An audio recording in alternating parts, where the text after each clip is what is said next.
So, kung may maleta, nasan yung maleta? Kung mayroong 20 million, nasan yung 20 million? Ma'am, I have 3 questions po, ma'am.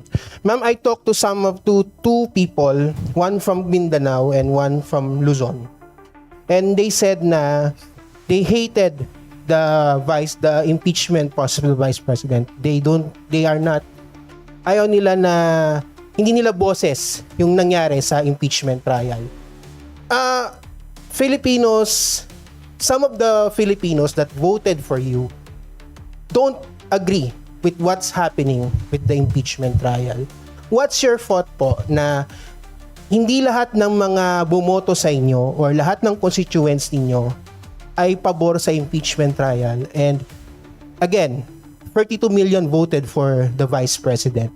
Are you scared of a pushback from the 32 million who supported the vice president? Notwithstanding na yung mga sinasabi ng mga ng voting doon sa House ay maraming Mindanaoan daw ang bumoto, which is equivalent daw doon sa population ng bumoto sa kanila. But that is not the case kasi some of the people I've talked to, they said hindi nila gusto yung nangyayari ngayon sa impeachment.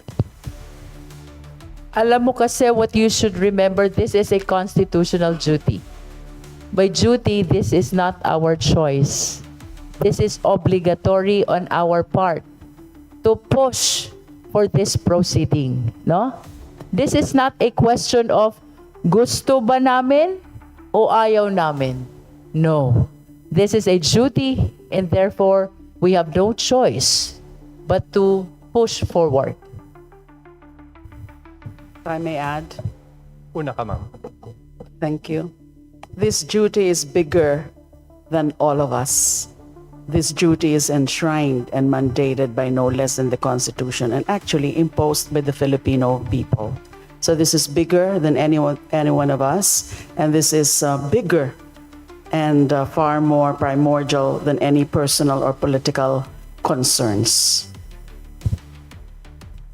Kung may taga Iloilo na hindi pabor sa impeachment at hindi pabor na naging prosecutor ako sa impeachment na ito, paglilingkuran ko pa rin sila habang congressman nila ako. Magkasundo man kami o hindi sa impeachment na ito. Next question na lang po. Kasi right now po, so far po yung mga observations po ng ilan sa ating mga kababayan sa social media is kayo daw po or most of the congressmen who received or who voted for the impeachment ay naka-receive daw po ng maleta, ng pera, or naka-receive daw po ng 20 million or any amount notwithstanding.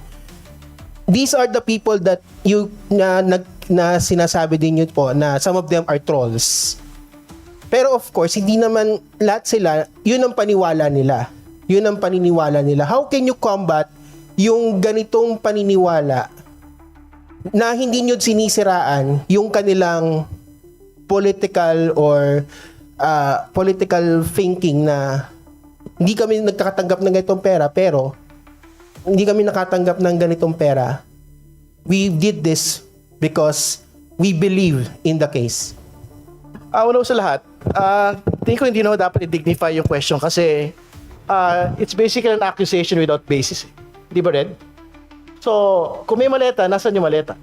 Kung mayroong 20 million, nasan yung 20 million? So, I don't think that deserves an actual comment from the panel of prosecutors today. And my last question na lang po. Ano po ang end all and be all po nito?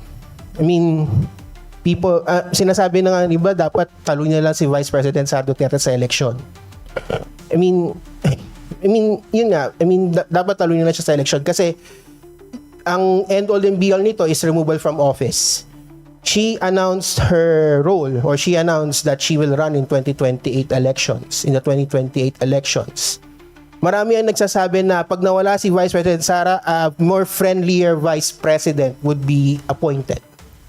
So ano po ang end all and be all nitong impeachment End trial all na to? and be all of this impeachment process is accountability. We owe it to our people. We owe our being elected to our people. We have to show them that we follow the Constitution, that sila ang pinagsisilbihan natin at hindi tayo gumagawa ng pagtataksil sa bayan. So accountability po ang end all and be all nito. One last follow-up. Pag ang constituent ninyo nagtanong na iboboto namin si VP Sara sa election, what are you going to do? Parang si Boy Abunda. This is what democratic country is all about. We're free to choose our leaders.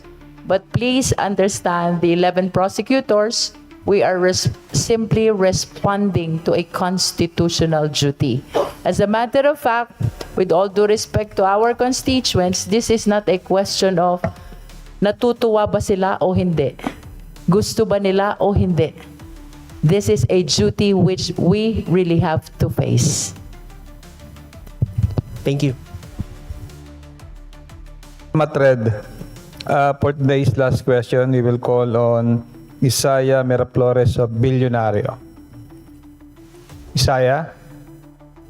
Mirafuentes. Mirafuentes, sorry. Hi po, good afternoon. Stand corrected. Just want to ask a question regarding lang sa rin sa nangyayari sa Senate. Since some senators are saying na possible na i-dismiss nila ng mas maaga yung impeachment, binabantaan nila ng ganon. If ever ba mangyari yun, is there a parang legal remedies ba tayo na gagawin? I am not aware of any senator who has commented already that they are intending to dismiss the articles of impeachment. As a matter of fact, they convened forthwith. So we are very much positive and we look forward that soon, upon receipt of all the responsive pleadings, we will be appearing before the impeachment court for the purpose of pre-trial and trial. Alright, thank you, ma'am. Last question, if ever lang, merong masuspend sa mga senador o dahil nga sa mga nangyari this past few days, 16 votes pa rin ba yung kailangan for conviction? That's correct. Regardless of the absent senators, regardless of whether there will be suspension of senators, the required number of vote is fixed. That is 2/3 of the 24 senators, which means 16, and that is fixed. Thank you, Isaiah. Sir, sorry po just one last question na lang from, kung okay pa po, no? From Jonathan Andal of GMA7. Hello po. Pwede po malaman yung thoughts niyo sa motion sa